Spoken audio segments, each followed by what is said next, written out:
Yeah, that's right. I see the chat. I see y'all rocking. I see y'all coming. Hit that like button as you enter the building. You know what I'm saying? Hit that like button. Show your love. Show your support. You know what I'm saying? This that dope soul. This that new thing. Nobody don't know about it. Hello, Knick family. Welcome to the Knicks recap and reaction show. The Knicks almost let one slip away.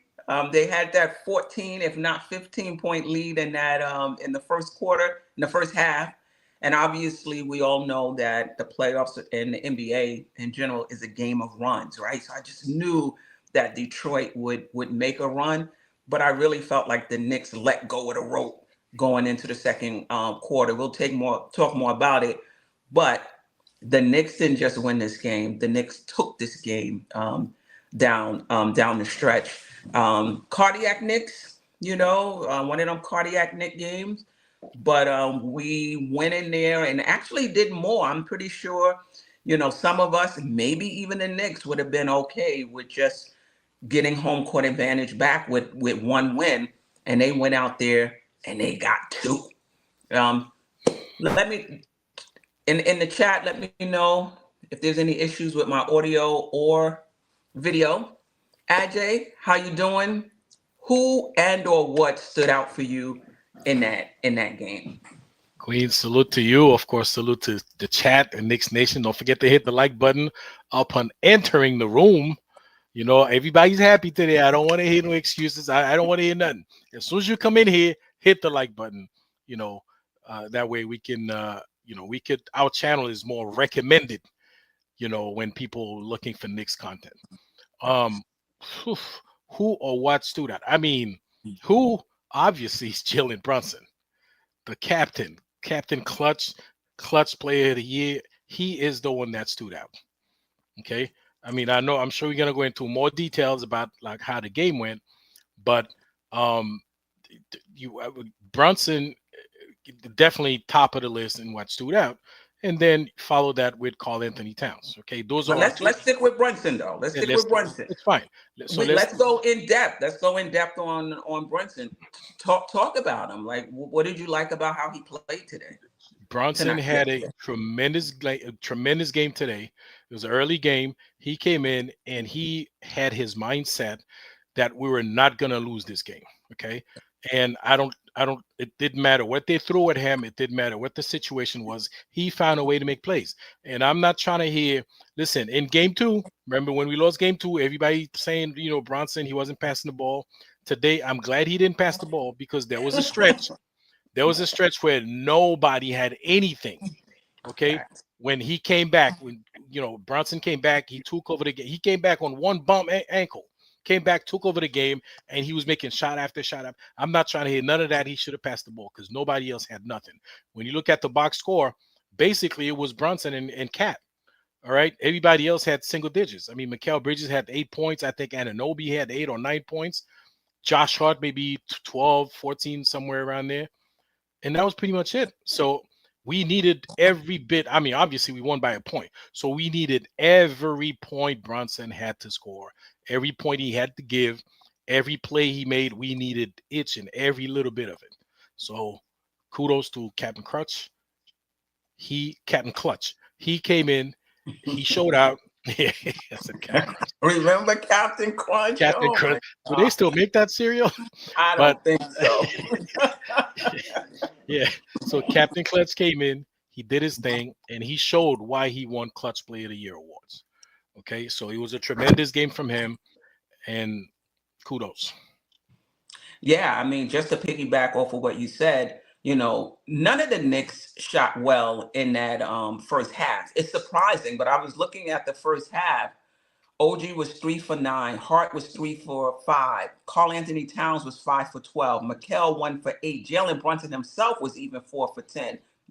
McBride 1 for 14. It's surprising that we were even up in that game at all. But we took more shots than Detroit, and we shot a little bit better from 3 for them. But anyway, back to Brunson. I want to focus on that fourth quarter when he came back from injury, because when he was out, we didn't get much. Campaign came in, we didn't get much from Campaign. Karl Anthony Towns came in. We didn't get much for Karl Anthony Towns. And I get it. You know, there's things that the defense can do now when your best player is not on the floor to like mitigate the effects of the remaining players. I get that. But it was clear when Brunson was off the floor, and we've played games without Brunson. It was clear when he was off the floor against this defense, nothing was happening. Absolutely nothing was happening. And Brunson came back in the game, and to your point, Ajay, I didn't care if he took every single shot because everybody had an opportunity when he was out. But what I like about him is that he didn't. He had hit, I don't know, 2, 3, 4, 5 points, baskets in a row. I'm not quite sure.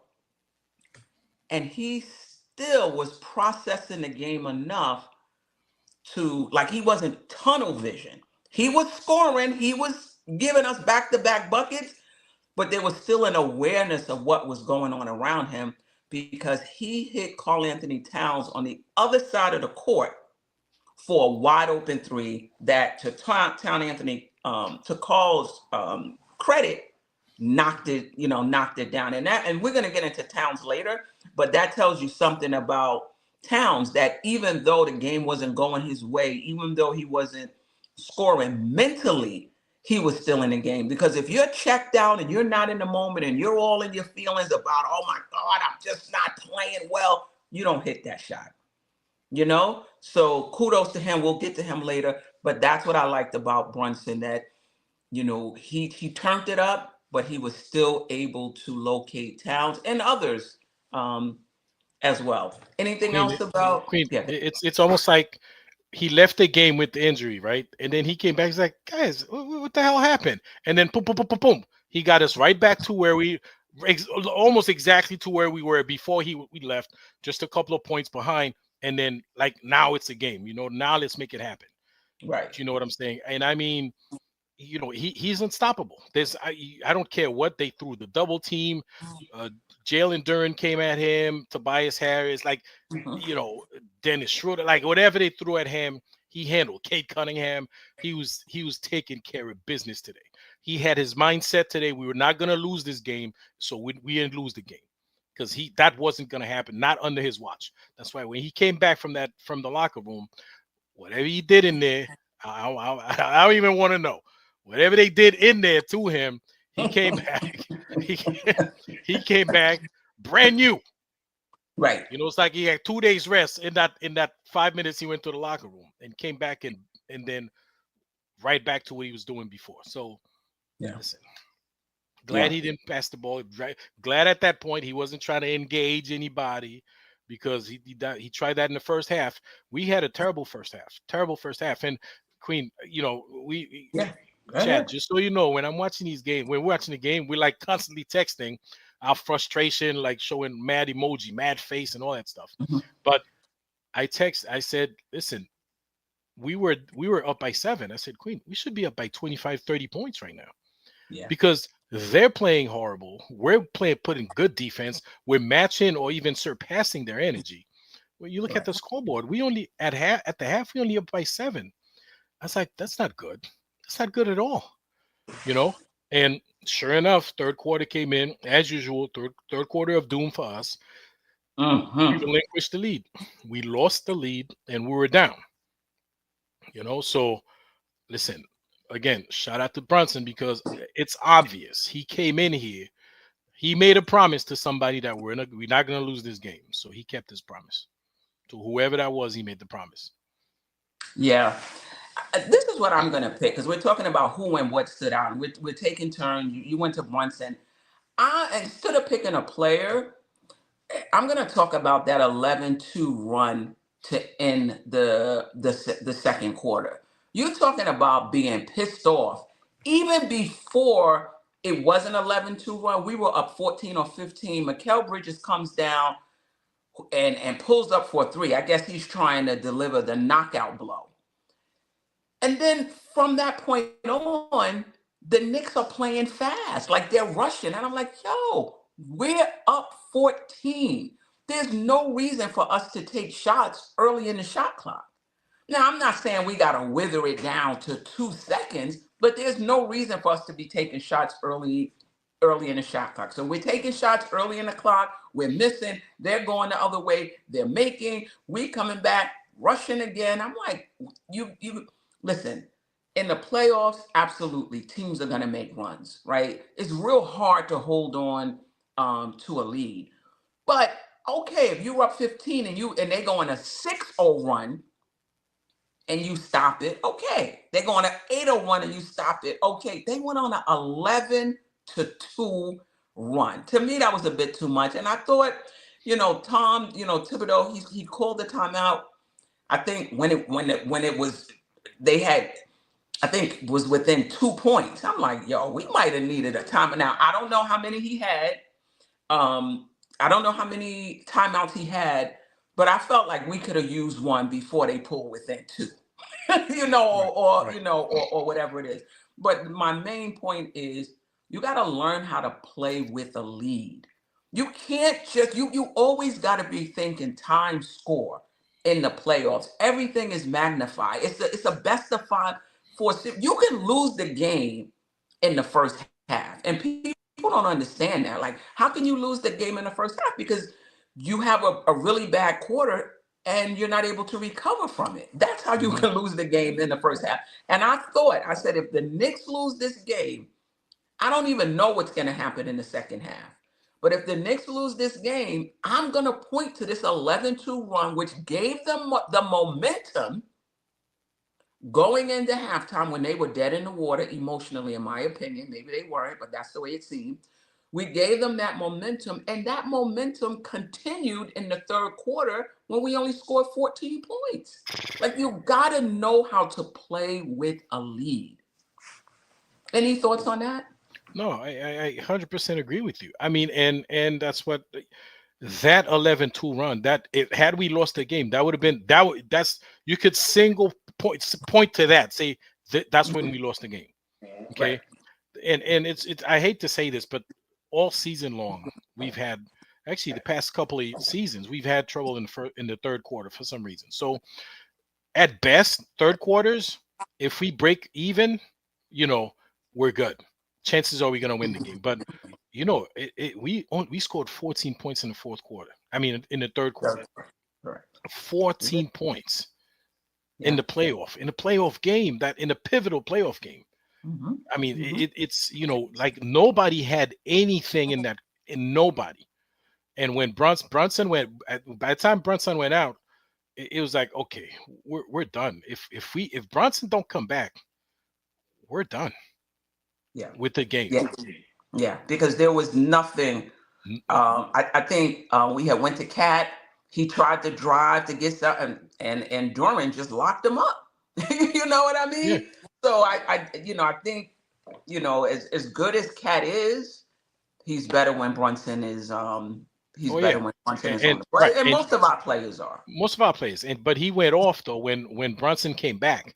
I mean, when Brunson came back, after Brunson scored the first, 10 points or whatever, and then Cat started, joining the party and then made a game out of it, and eventually made some monster shots. I mean, monster shots. Do we want to transition into him? We could transition right into Cat. Into Cat.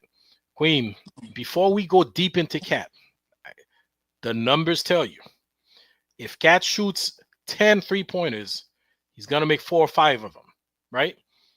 This is why when we lose games and Cat only take 1 or 2 3-pointers, I tell you, we're playing low IQ, dumb, stupid basketball, because you got to play the numbers that work for you.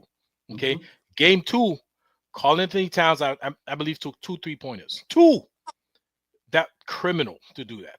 That's a basketball crime. For somebody, been saying that all season. I've been saying that all season. How many 3-pointers he took today? 7 or 8. He hit 5 of them.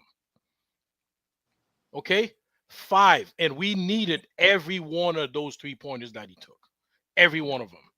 Yeah. Okay. It's baffling to me that they don't make, as part of the game plan, Cat, you got to take at least 8 of them. Figure it out. Force it. I don't know. I don't care what you got to do.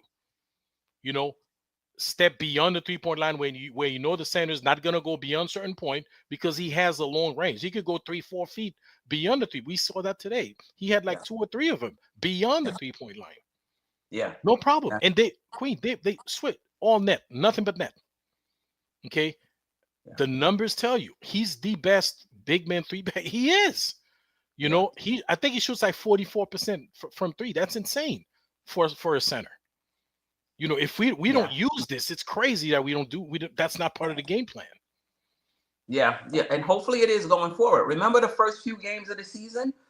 You know, when he was like taking 11 shots and they kind of corrected it for a good part of the season. And then we go back to him not getting as many shots as at least I think he should get.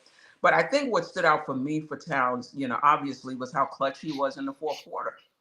Yeah. You know, like I said, Brunson, you know, hit him on that cross-court pass when Brunson could have took the shot himself and nobody would have blamed him because he was cooking. I think Brooklyn Butch said in the chat he had scored 7 straight baskets. You know, I'm not sure if that's that might be correct. Well, absolutely. But I think that was correct because at one point it was him. Okay. And then had the presence of mind to hit Cat, but Cat hit the shot. Then the fadeaway out of bounds with the shot clock running down. And then that last three, if you look at it, was really a step back three. Like he took a step back and shot the three. Like he was already back, then he took a step back. You know, and Queen, let me say this real quick. Shout out to Eddie Coffee, who says sometimes the threes aren't falling. He must listen. I have no problem with him driving to the basket. Okay, but I do have a problem because he gets foul, he commits, you know, it gets clumsy sometimes. Okay, as we saw today, a couple of times he drove to the basket, he got locked up by Jalen Duren, or he committed offensive foul. But listen, he could mix it up a little bit, go in the low post or whatever. But what I'm saying, Eddie, is even when they're not falling for him, he's got to take him because, again, if he takes 4, they don't fall. He takes the next 6, chances are 4 out of those next 6 is a hit. The numbers tell you that. You know, 4 or 5 out of 10 will hit. Okay, it's but even if it rare. doesn't, even if he doesn't hit, even if he misses, he still has gravity. Meaning, like you still have to play him, and that opens up the lane for everybody, depending on who's playing him. Because sometimes if they have a center playing him, that's great. That's going to open up a lot of space behind him. Right. If they have a wing on him and that center is on Hart, now that center is in the back line of defense, clogging up the lanes, making it difficult for the Knicks all around. Right. And it's tough for him to drive at that point also, because when he drives, he's driving to the center, to the shot blocker. Correct.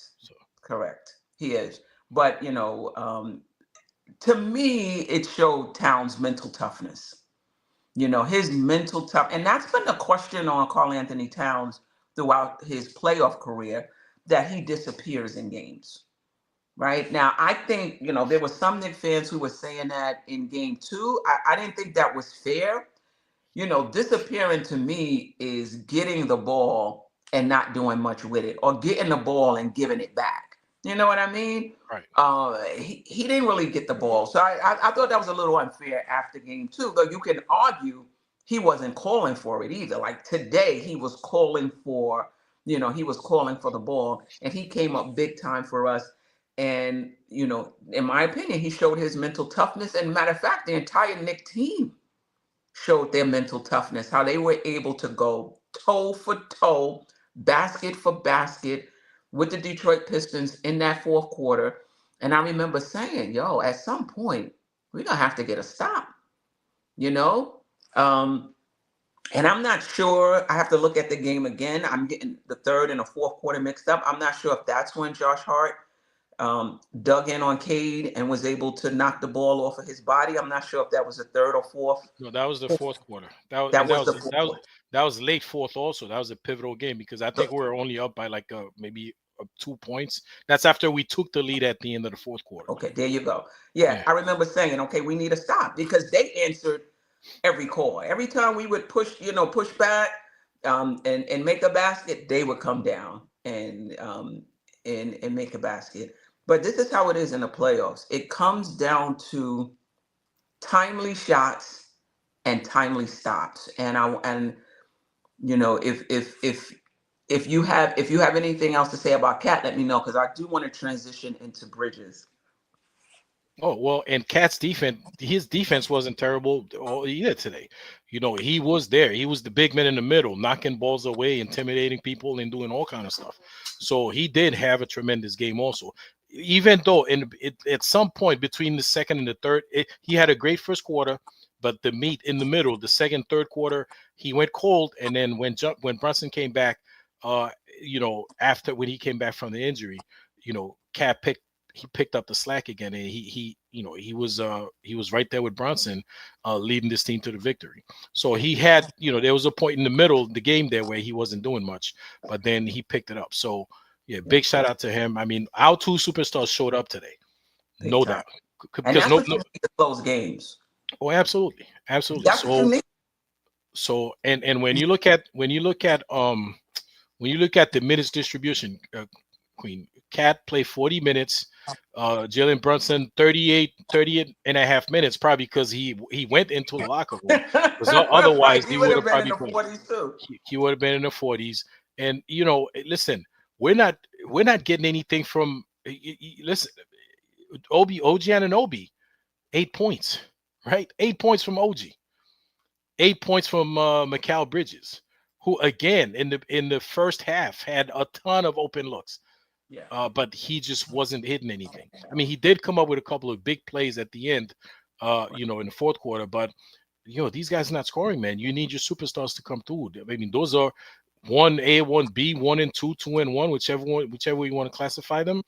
But and before we go to anything, listen. Right now, after 4 games, I don't want to hear this nonsense about Cade is the best player in the series. I don't want to hear that trash. All right. I want to hear that talk. Maybe sometime next in the future, or maybe he's a better player than Brunson. But in this series right now, 4 games later, Brunson's the best player in the series. I'm not trying to hear none of that noise right now. Yeah, because I think when people talk about best player, they're looking at skill set, and how a player can get it done, and the many ways they can get it done. When I think about who the best player is in the series, I think about when they're getting it done. But Queen, maybe he is a better player than Brunson. But in this series right now, Brunson's the better player. Like Brunson's performance, he's playing better. But he does have more options, though. He does have more options, so that does make it easier for him to be the better player in this series. But to me, you got to show up, and Cade has showed up. Brunson has showed up. I know people in the chat, who's the better player? Who's the better player? Listen, even on our team, to me, it's not even a question. Brunson is the best player on this team, period, point blank. It's not even a question. We went through this with Brunson and Randall. It's not about the talent. It's not about the talent. It's about they're content to put a small on Cat. A lot of teams are content to put a small on Cat. If he scores over them, so what? You can't do that with Brunson. 2 to the ball. 2. You gotta have 2. You gotta have 2 on Brunson. So, that's just where and even then, that's still a problem, because even then he still manages to make plays even when you double team him. So no doubt about it. To me, it's not it's not close, but no disrespect to Cat. I like Cat. I think he's played well for us, but I know Brunson is not disappearing in a game, period. Right. He's not disappearing. Now, if you want to say Cat is more talented than Brunson, has a higher skill level than Brunson, you might be right. That's what I'm saying. Player takes into effect skill level, how you play on the court. It takes into account your IQ. It takes into account so much more, in my opinion. So, listen. Again, Queen, right up to this point, I don't know what's going to happen next, Tuesday. I don't know what's going to happen, but up to this point, Jalen Brunson has been the best player in the series. Yeah. Okay, so I don't know. Maybe Cass more talented, like you said. Maybe Cade is more talented. I don't know. But Mhm. in this series, those 4 games, Brunson has clearly been the better player. Has Yeah, performed better so far in this series than anybody yeah, else. for sure, for sure. Head of the snake, and you can't really do much with him. I want to talk about Bridges, who did not have a good shooting game, and I think people get so caught up in the shooting. You know, you can not shoot well and still play well, right? So he didn't have a good shooting night, but this also tells me about the mental toughness of a player. When we were trying to make that comeback, when they were up, I don't know, nine maybe it was, 8, and 8 he hit back to back 3. Like, first of all, to even pull up for those shots after the from the way he corner. was right, after the way he was shooting, tells me a lot about Bridges. You know, he pulled up back to back for those shots and hit him, and I think brought the Knicks within 2 or 3, right? I think we was 76, 70, whatever it was. And I said, look at this guy. I love it. This is what the playoffs is about. You know, you got to mentally stay in it. You turning the ball over. You're not hitting shots. You can't give up on yourself. You can't give up on your effort. You definitely can't lose your confidence because there's always another play that can be made. And he hit 2 big shots. To when I thought, I said, what? We about to lose this game like right here. You know, talk to me about your thoughts on Bridges this game. Well, as you mentioned, he hit 2 big 3-pointers in the fourth quarter, right? So he ended up with 8 points. You know what that means? That means the first 3 quarters he literally gave us nothing on offense, and On his offense. his play, his entire presence there was defensive, and he did. I thought he did a pretty good job.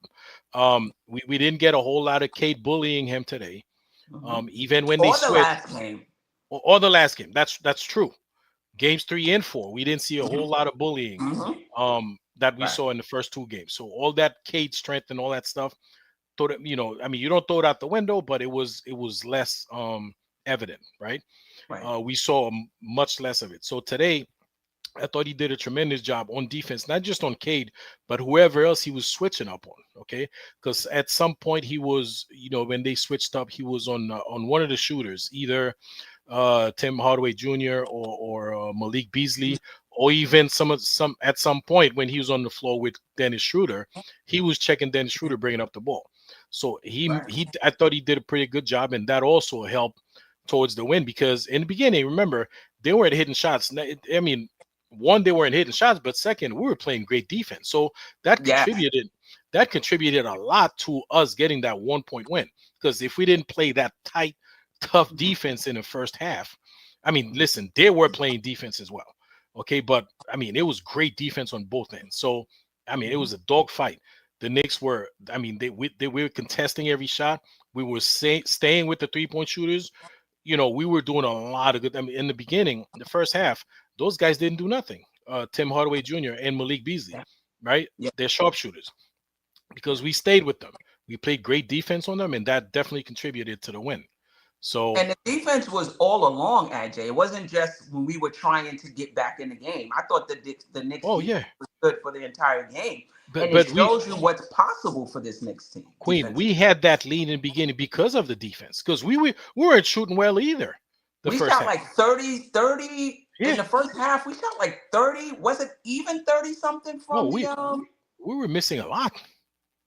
we shot 34.7% from the field in that first half. I Yeah, mean, but come on. and yet we And 28.6% from 3 from 3. Somehow we were up by 14 points, at right? some That's point in because that first half, correct. in that first half, that's because we were playing great defense. We were preventing them from scoring. Yeah. So it was, hey, and so Mikal Bridges, he did his job in that.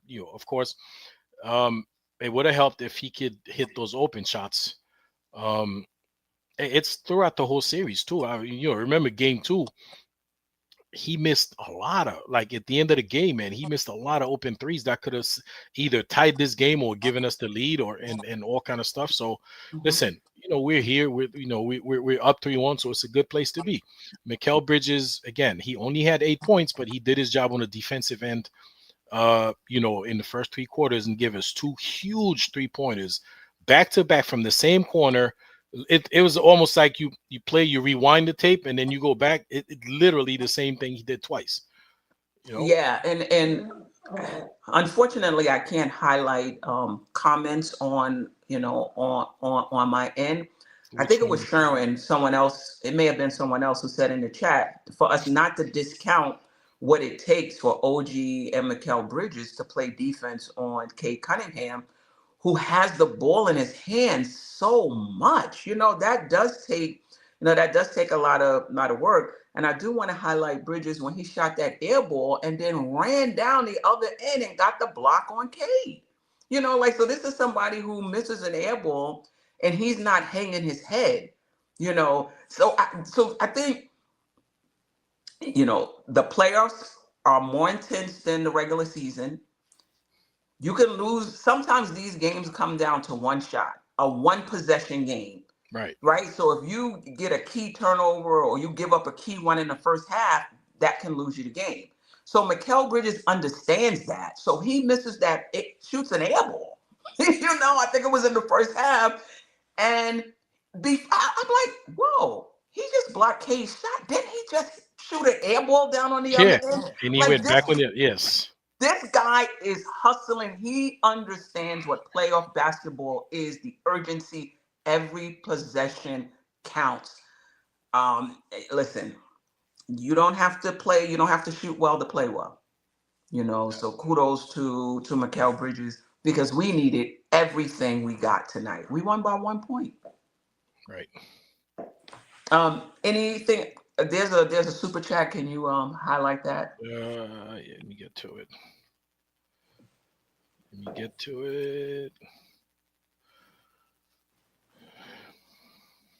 Oh, shout out to the art man formerly known as Steve. I appreciate you for the super chat. Always rocking with us. Evening, y'all. Peace and blessings. Huge win today. Brunson, Cat, Hart, and in the fourth, Mikal made big threes. That foul at the end, based on how that game was being officiated, you can't call that. Knicks in 5. You know what? Me and Ajay, not only do we text during the game, after the game, I was like, you free? Can you talk?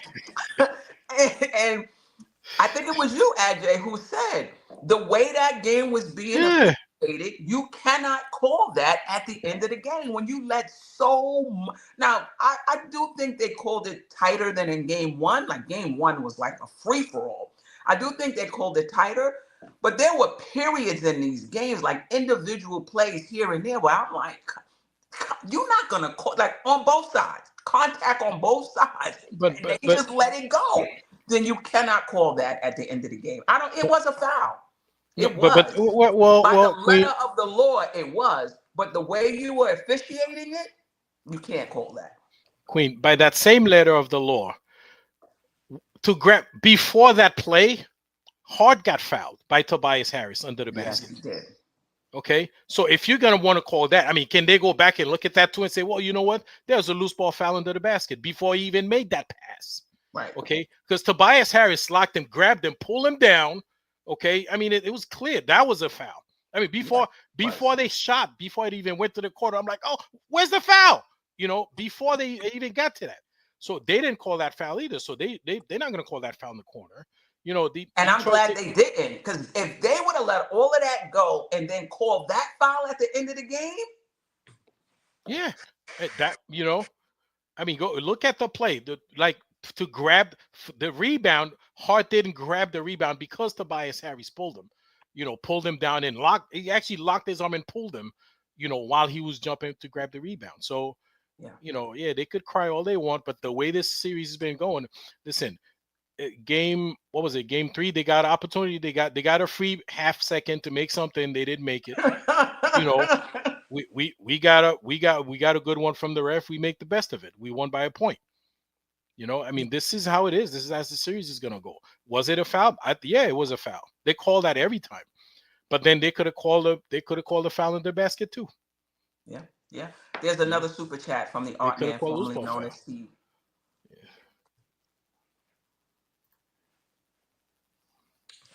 Salute, art man, formerly known as Steve. Keep up the great content. I never miss a show. God bless. We appreciate you. And there's going to be Thank you, more man. Thank you. content. Thank you. There's going to be more content coming. You know, I'm going to open up memberships, and then I'll have, you know, different content for members. You know, members of the, of the channel.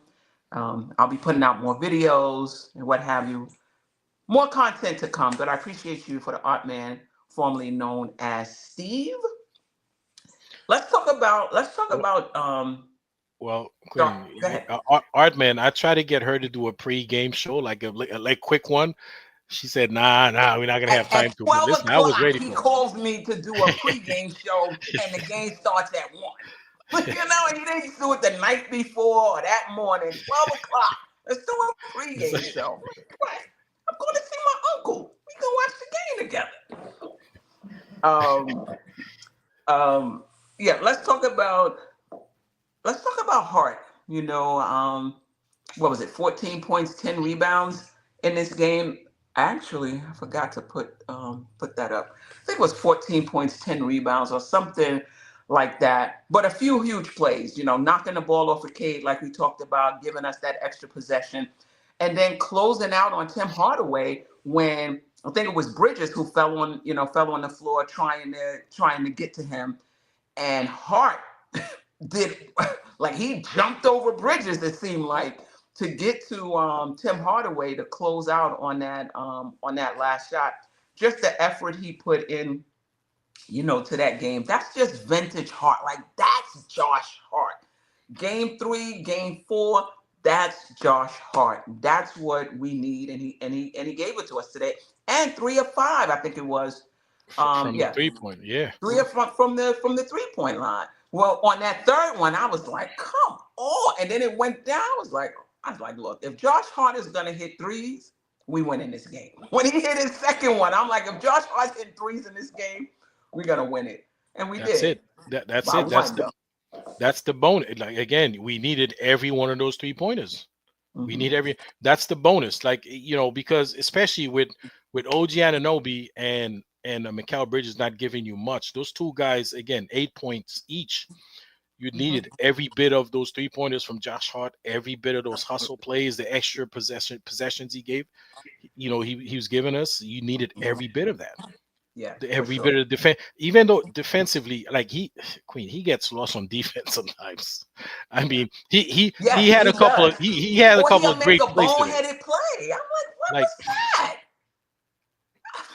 like Yeah, to yeah. today, like at some point, I think he was trying to double Asar Thompson, and he's leaving Beasley in the corner. I'm like, Right, dude, right. Thompson, he's not going anywhere, man. It's okay, just leave him alone. Yeah. Stick with but he makes those those mental errors. But I guess in the heat of the game, with the speed of the game, you got to expect those things to happen. Yes. I I, got Queen, the TNT crew. They talking about that last call, but I can't hear what they saying. I know I would it love was to a hear what they saying foul. anyway. Listen, Huh? even who was it? Stephen A. Smith and Perk. They Yes, said it after was a the game, foul, but the way this game was officiated, there's no way you can call that. And I I think think it, I think the NBA put out a statement say they it was a foul, but oopsie, they didn't call it. Well, what are you gonna do? Go play the last 10 seconds? It's over, man. listen, Forget about it. there's a lot of oops in that game. For Towns every time he drives. Um, Brunson. Dave, Brunson. I think because the people feel that Brunson tries to sell the call and all of that. There's some calls he doesn't get. Maybe the officials thinking that he's exaggerating, so we're not gonna call it.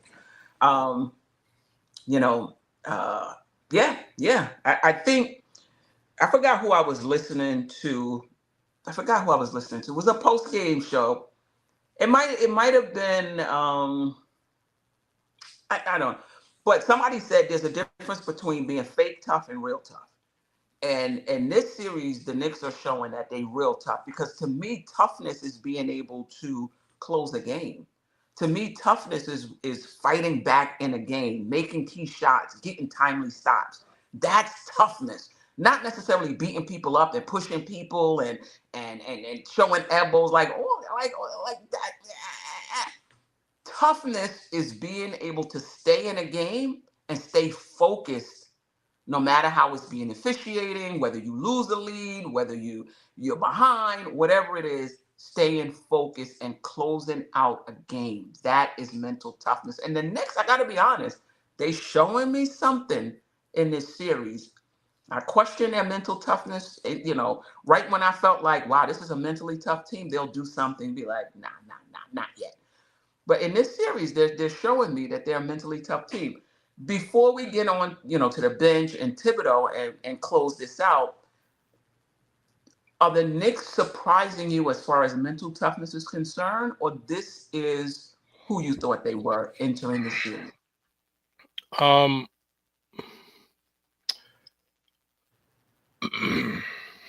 that's so. Listen, with guys like Jalen Brunson and Josh Hart, it's kind of hard to question the Knicks' mental toughness, because those guys, like they keep coming until the final buzzer. Okay. Mm-hmm. And people question Cat's toughness. I don't, and when they question Cat's toughness, I think they questioning his mental toughness more, like his lack of physicality, especially for somebody his size. But I mean, listen, Cat's been in the league forever, and one of the things I text to you while I'm watching the game, I'm like, I don't understand this. This guy been in so many playoff series. Like, why is he not taking the Bulls by the horn here? You know what I'm saying? So what is he doing? You talk about when Brunson was out. When Brunson was out, right? Yeah. So and I was like, listen, I don't question those guys' mental toughness, because they've shown that they can and they have done. I mean, this is the same crew that last season, we had all kind of injuries. Brunson and Hart. I mean, we didn't have DiVincenzo. Obviously, he's no longer here, but those guys show you that they can be mentally tough. What surprised me when it comes to well, we'll talk about that when we talk about the bench. Is Deuce. Deuce is a no-show, but we'll talk about that on the other side. But I mean, we can go ahead, finish. No, but I was gonna say mental, like physical toughness is a different story, because sometimes you play teams that are bigger, rougher, and tougher than you, and they beat you up, and it feels like we was playing the Detroit the Lions out there. Right. Feels like we was playing the Lions, because I mean I'm sure right now everybody's soaking in ice, because it was a total beatdown. And they, again, people can complain about that call all they want. They were not calling this game tight at all. They were letting them hacking and whacking, like Clyde liked to say. And it would have been malpractice if the refs would have given him that way, because you basically would have given him the game at that point. So I'm glad they didn't do that. And no, I don't question those guys' mental toughness. Physical toughness is a different story, because again, we have a small team, and sometimes other guys, they could beat up on you because they're physically bigger and stronger than you. But again, which shows that you have to be mentally tougher in order to be able to hang with them. Yeah, for sure. For sure. I think X production, as far as Cat, we're saying he didn't step up when Brunson was out, that he had 4 fouls. He wasn't in the game. He has to get the ball. He's, he's not a guard. I mean, I would have to look at it. I just think the entire team was in disarray. Campaign was a hot mess, in my opinion, when Brunson was out. He has an only negative plus minus, if that's a stat you believe in. And I thought Cat got the ball a few times, and he just wasn't great. Brunson has gravity. So when Brunson has gravity, when you get the ball, you kind of have a little more space to do what you do. But I'm not taking anything. Listen, Cat's my guy. I had no problems with the trade whatsoever. But anyway, OG also has a negative plus minus of. Oh, he does. Yeah, he Okay. does, and actually he's the biggest. He's the larger one because he's a -9. Um, Oh, okay. again, I'm not looking at all periods. Yes. yeah, because Yes, you're right. his scoring, Yes. I mean, again, he did his job defensively, but on offense, it was a complete different story. I mean, we know OG could put him up, so today was an off game for him on that end of the floor. 3 for 13. Yeah, He 3 for was 13. for the So for the game. right. Wow. And Mikal Bridges was 3 for 12. So the two wing players just did not have a good shooting night. How Yeah. much of that was because of what 6 they of were putting 25. out on defense? We won't know. You're right. 6 for For 25, 25, 2 the for two of 9 them. for 3, 2 rebounds. For OG, who's just not a good rebound. But shout out to Mikal Bridges, 6 rebounds. He's really been picking up the rebounds in this, at least these past 2 games. I think he had 7 last night. He had 6 tonight. The Knicks were, out rebounded. I think I have the rebounds here going across the bottom, but I also included team rebounds. Team rebounds in the total. Let's get to the bench because I want to know if you have an issue with the bench minutes, and if you feel that the reason why they're not productive is because they're not getting the minutes. Mitchell Robinson only 9 minutes. Now there was, reports prior to the game that he was ill, so that could have been why he only got 9 minutes, and that could have been why, in my opinion, he didn't play well this game and in the last. He had some good moments in the last game. Don't get me wrong. And there were times when we went small, right, with OG at the center, right. Both Cat and Robinson was out, so he had played 9 minutes. McBride played 19 minutes. Campaign played 7 minutes 24 seconds, and Shamet played 44 seconds too many. He played 44 seconds in the game. But just your thoughts on the bench. If you feel like we got to give them more time to so that they can get more in rhythm, or do you kind of feel like, this is the playoffs. You got to come in and you got to get right to it. We don't have time to be, for you getting into the flow. Anyway, your thoughts on the bench and the minutes and the chat as well. Listen. So this is the playoffs, right? And these guys are professional basketball players. When you're called upon, you have to come in already. Okay. There's no time to give you to wait for you to get in rhythm. You have to come already in rhythm. You got to practice. You got to stay 2-3 hours in the gym longer than the other guys. Do what you got to do to stay up, to keep up. Okay. Because you have the 5 starters and the 7 guys that are in the rotation. The rest of the team, listen, stay later, stay another couple of hours, practice, get ready. Today, to answer your question, I don't have a problem with the minutes distribution or with the bench. The problem I have is sometimes when you put in a guy, and when Tibbs put in a guy like Campaign, or in Campaign comes in and he gives you that energy boost that you need. Like I think in game 1, he pretty much saved us. He pretty much, won us that game because he came in, he was unstoppable, right? I don't understand how game 2 he only got 4 minutes. But then again, maybe because he come in for the first 4 minutes, he didn't do nothing. So Tibbs didn't want to mess with him. No, listen, he was going to be off that day, just leave it alone. Right. But today, what surprised me though today is when Tibbs went small, that he didn't give Precious a couple of minutes just to see. Yes. Because in this series, I think, let's say we go beyond this and go play the Celtics. The Celtics is really not a series where I would put Precious. I think he would be more helpful in this one. But for who though? When you didn't have a big. But this is the thing.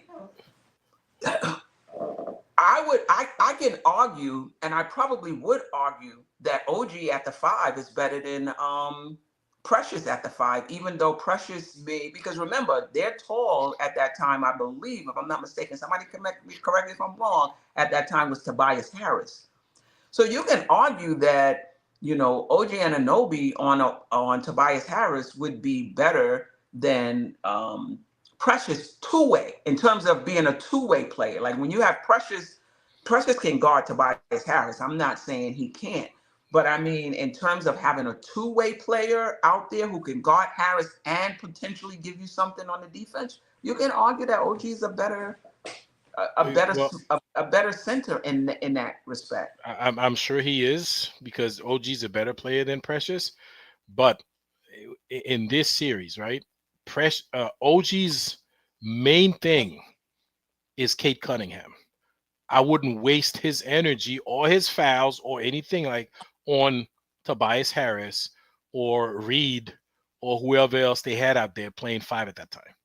Okay, so I would insert OG for a couple of minutes just to give. I mean, I would insert Precious. I'm sorry, for a couple of minutes just to give OG, either let OG worry about Cade, or if Cade was on the bench at that time, let OG be on the bench too, take a little breather just to get ready for the for the final for the home stretch.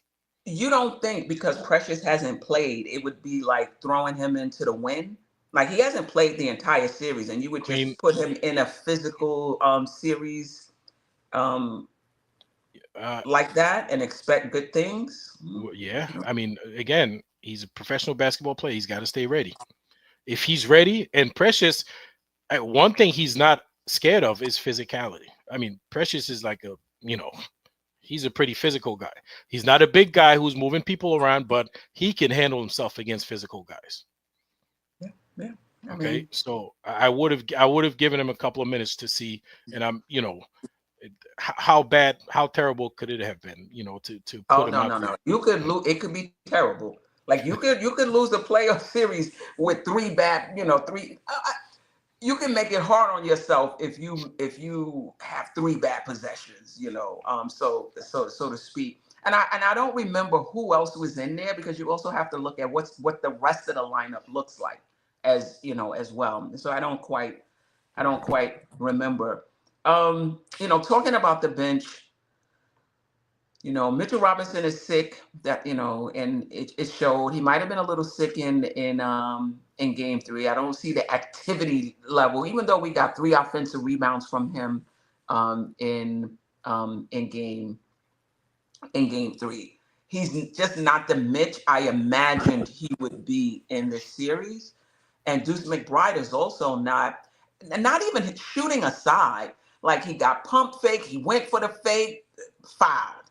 Another time, and they just went right past him. I'm like, look, Deuce, okay, your shot is not falling, we get it. But one of the things we can always count on with Deuce is he's going to keep his guy in front of him. You're going to shoot over him because of his height, fine. He's going to keep his guy in front of him. And it just, even there's some defensive lapses from Miles McBride. But kudos for Thibodeau rocking with him. 19 minutes. When he hit that first shot, I'm like, Deuce is back. The Deuce is loose. We about to get it. And then I don't think he hit another shot. Then he went cold again. He didn't. He didn't hit another shot, for the game. Yeah. Anything else on the bench, whether that's Robinson, McBride, Payne, Listen, Shamet. Mitch didn't have a great game today. Like you said, he only played 9 minutes or something, 7 minutes, 9 minutes. He missed 4 free throws. He missed a putback, or they only had 3 rebounds, so it wasn't. He didn't have a great game. So if he was 9 minutes, though. Yeah. In all fairness, he only played 9. And if he was sick, I think they should have probably let him recuperate from his sickness. But I don't know. I guess sometimes you got to use what you got. And let me ask you this then: if he's sick, do you think we can substitute, let him sit? And do you think Precious would be just as effective in Mitchell Robinson's role, which is playing behind Cat and playing with Cat? Normally not. But when you look at Mitch's production today, Precious could have done that. Precious could have done what Mitch done, or probably better, than Mitch did today. And I'm not saying Precious would be better than Mitch, but today's result. If you look at the 9 minutes, the 0 for 4 like 0 across the board, 3 rebounds. I think Precious could have given that and then some if you had given him those 9 minutes.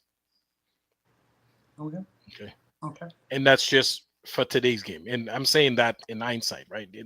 When it's all said and done. Not that you knew that going in the game, but maybe the medical staff knew Mitch was sick, and that's when they should have considered putting Precious, giving him those 9 minutes. That's all I'm saying. So we probably, we wouldn't know that, but I mean, 0 across the board, 0 for 4, from the free throw line, and only 3 rebounds. You could probably get that from Precious on the day that Mitch is sick. Yeah. Shout out to the chat. Like I said, I can't highlight. A-Train, appreciate you, sis. Give Wright some minutes. What's your thoughts on that? You know what?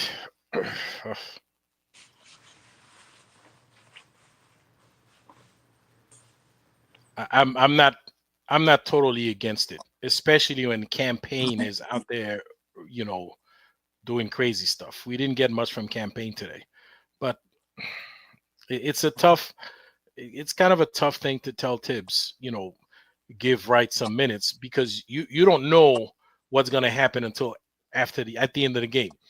Same situation with Precious and Mitch, right? Right now, you look at what Campaign gave you, you're like, if they had put DeLon right, he probably would have given you better. Like, you'd get better production out of him. But you're saying that after the game. You really don't know going into the game, right? Campaign he played 7 minutes, gave you no points, 2 rebounds, looks like, and 1 assist, 1 steal. Okay, so right now after the game, you look at it, you know what? You probably could have gotten much more production out of DeLon Wright than Campaign.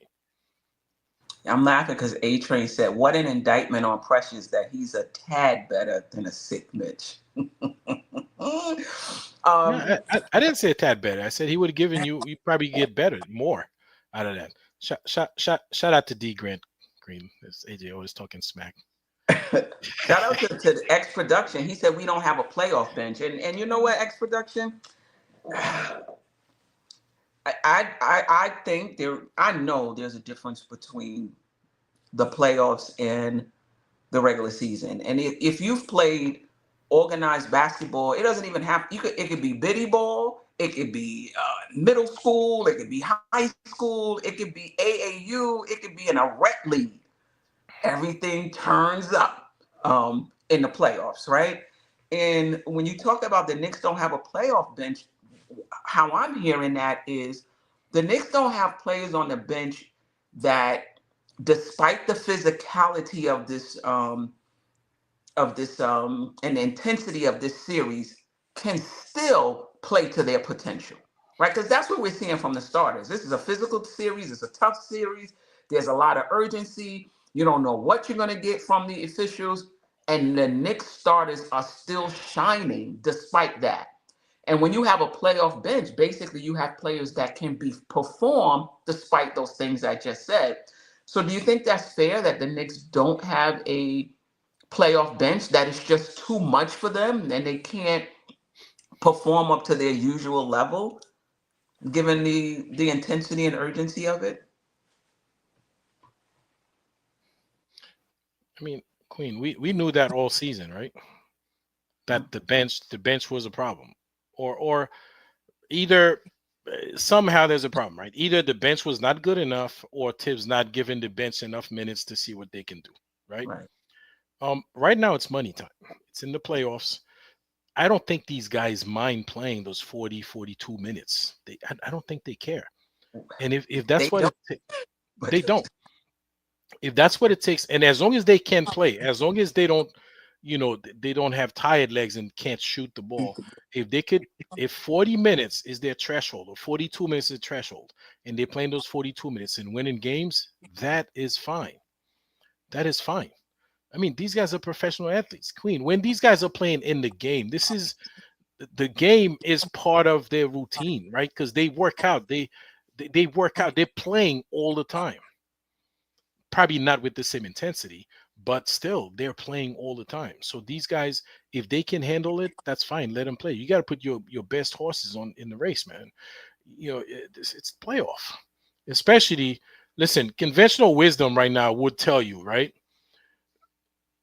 I mean, at least the odds tell you the Knicks are going to beat the Pistons and the Celtics are going to beat the Magic, right?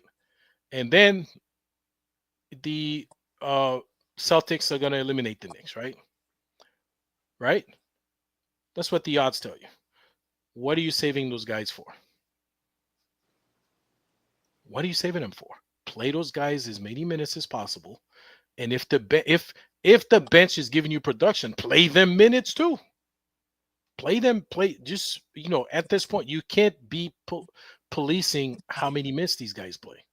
This is win or go home. It's money time. Forget about how many minutes these guys play.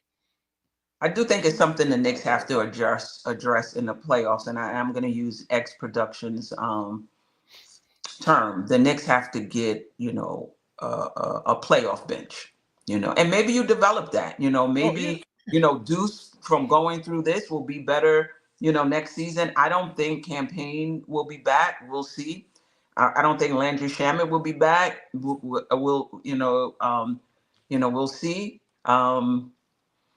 But yeah, we do need bench help. I'm not buying that Tibbs is not giving the bench. Like, this series is so intense. Like, we won this game by 1 point.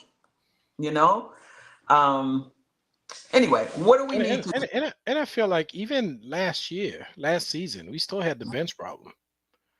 We still had a bench. Yeah. First of all, our bench was part of our starting lineup because we had injuries. Then what we had coming off the bench was like the third. A lot of them was like third tier guys, coming up, that available. So we had to play those guys a lot of minutes also last season. Yeah. So yeah.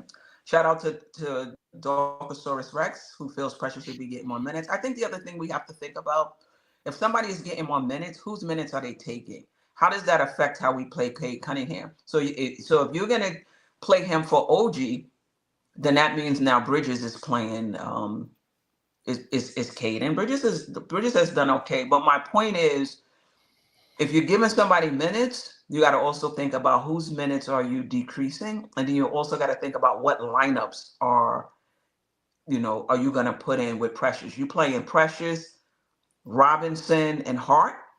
Even if Towns is in the game, I don't even like Precious and Hart in the game together, because to me, both of them are non-shooters. Anyway, let me just ask this last question before we close it out. How do the Knicks close out Game 5 at home and avoid going back to Detroit for a Game 6? Well, what do you think are the keys to that? And in the chat also. You can't have the subpar games from both Mikal Bridges and OG Anunoby on offense. They have to come through more. They have to contribute a little more. I think we're gonna win Game 5. See, so there are a few things that Cade Cunningham is due for a monster game, right? And that's probably going to come out on Tuesday, which also means that he had a triple double. He had a monster game. I'm talking about Cade could put 30, 35, when he takes over a game. We've seen him do that. Like, he's, but that also means that the other guys are not going to be engaged. Okay. I think I feel like we've done a decent job on the wings, on the 3-point shooters. Decent, not great, decent, especially compared to how horrible we've been all season guarding that 3-point line. Malik Beasley just been missing. It ain't like the Knicks been in his face. We've been in his face too. It's a combination of both. He's missed a couple of shots, yes, but a lot, like most of the times, somebody's in his face. Okay, so I think we did a pretty good job. I think we've been doing a pretty good job on that. Listen, we just got to make sure we don't have any Dennis Schroeder Tobias Harris is one good game, one bad game. He had a good game today. I'm not worried about him on Tuesday. He's not going to do anything on Tuesday. So we just got to make sure it's not going to be no Dennis Schroeder or Jalen Duren or none of those guys. None of those guys that you really don't game plan for that comes in and flip this thing on its head, right? Yes. But we definitely need more from OG Anunoby and Mikal Bridges on offense. Yeah, I think just like coming into game 3 and game 4, before you even get into schemes, before you even get into players showing up, it's all about how do you get off to a good start to take the crowd out the game, take so that you're not down 10 or 12 to start the game. And I think so basically your mental approach. And I think it's the same thing going into game 5. This idea that you're going to automatically win game 5 because you're at home, like that's not a mindset you need to have. Or we're going to be in familiar surroundings, we're going to have the crowd behind. Like that means absolutely nothing. So if the Knicks want to show me a little more mental fortitude, come out from the giddy up, because remember, Detroit is going to be the more desperate team. It's just human nature. The team facing elimination is going to have much more juice than the team trying to get a positive, in this case, close out a series. So I'm really interested in the urgency or the sense of urgency that the Knicks start this game with. What's their execution to start this game? And it's just human nature. And I just need them to override human nature and come out ready to close out this series, no matter what. The officials, somebody said in the chat, again, I can't put the comments up today. Somebody said in the chat, the Knicks may not get calls. The officials may be looking to make up for the fact that they missed that call at the end. Who knows how it's going to go officiating wise? The Knicks got to be ready for all smoke. You got to be ready. Go ahead, AJ. When they miss calls against us, I don't see them try to make it up on the next game. Why would they want to do that this time around? Why everything's got to go against the Knicks? When they miss calls on the next game, it's completely reset. They reboot everything. It's 3 new officials, have nothing to do with the last game. So I don't expect any of that to make a difference. And if they do that, hopefully they call the game right. If they call it, if they call it even on both sides, right? If you want to call ticky-tack fouls on one end, call it on the other end. If they do that, I'm confident the Knicks going to win this game. Because Detroit, if they call fouls on Detroit the way they're calling fouls on the Knicks going to be parading to the free throw line all night on Tuesday. Yeah. Okay, so because they commit a lot more fouls. They get away with a lot more than we do. Yeah. So I think our mental approach is going to be super important. Obviously Brunson and Cat, your 2 best players in whatever order. Your 2 best players have to show up. I think Brunson's floor game these last 2 games has been, as Clyde could say, the maestro, the virtuoso, just in terms of what do we need? And when he went for those 7 straight baskets, we needed that because we just wasn't, in my opinion, generating enough on offense. So I need Jalen Brunson to reset. It's a new game. Process this game in terms of what we need, and hopefully, I have confidence that OG and Mikal Bridges will shoot better. And maybe we get something from our bench now that they're back home and they're comfortable surroundings. Maybe we get more from the bench. Maybe we do. I mean, but game 1 and 2 is no indication of that though, because Dude's been looking shook all series. I don't know what's going on with him. He's looking. I'm not saying he is. He's looking. Right. He's looking like he's uncomfortable, like the lights are too bright for him. I don't think that's the case, but hopefully he snaps out of it. Queen, a couple of things before we go. Shout out to JJ. Says if we end this on Tuesday and Orlando ties against Boston, that could be big. Right now, Boston. Listen, I'm checking out the game right on my tablet, on my iPad, and this thing, Boston was down by 8, and I turn here to say something. I go back. Boston's up by 3, like that. Orlando stayed at 8. All of a sudden, it's 23-8. It was 18-10. Now it's 23-18 in the blink Yeah. of an eye. So I don't know what's going to happen. But the Lakers lost, man. You know, Juju and DiVincenzo doing their thing over there. Shout out to them. Shout out to them.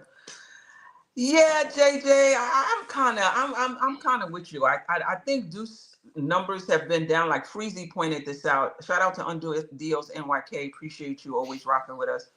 You know, Freezy said that, you know, Deuce's numbers have been down all around. I know a lot of us, particularly the advanced statisticians, are leaning into the on-off numbers. And listen, I don't disagree with that. I'm not poo-pooing that. But I feel like we need some counting stats too. and I also feel like, you know, if your shot is not falling and you're also not playing good defense, you know, I think that's a problem. So, you know, hopefully, you know, if Deuce can give us some good minutes, that'll be a big boost to the Knicks. Absolutely. In game 5. And I'm with you, Ajay. This is the playoffs. The starters have to play as many minutes as it takes to win. I've heard, you know, different content creators. I think I was listening to NBA radio. You know, you got to keep the minutes down so they could be for like everybody is going to be tired in the you know, in the fourth quarter. What do you say? What are you saving them for? What are you saving them for? You know, I mean, if you can, it would be great. Like, but I'm not willing to put campaign out there for 15 minutes because I don't see the productivity from campaign in 15 minutes. He's up and down. Some games he will be, other games he can't. I'm not reducing Brunson minutes for campaign. For campaign. I'm just not doing it.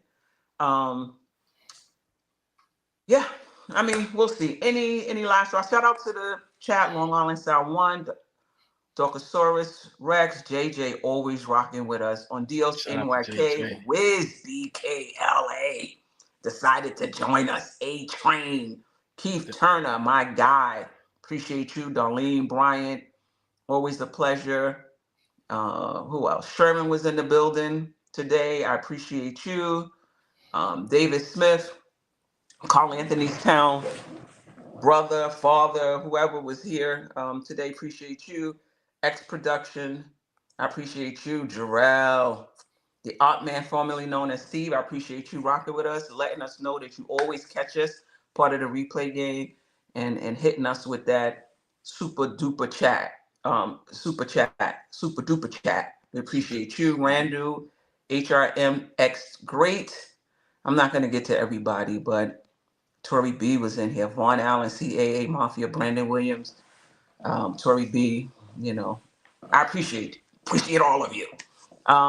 We'll be back. Let me see. This is tomorrow. I'll be on the Queen's Court. 7:30 p.m. Nothing But Knicks channel. The Knicks play Tuesday, so me and Geoff will be on for the game recap reaction show Wednesday morning, 8 a.m. So turn us on while you're getting ready to go to work, while you're traveling to work. Me and Geoff will be on, and hopefully we're talking about how the Knicks closed out this series and how we're moving on to the next round. Any last words, Ajay? Shout out to A Train. Said Knicks gonna win in 5. He's gonna win game 5 in another dog fight. I'm with you on that one. Yeah.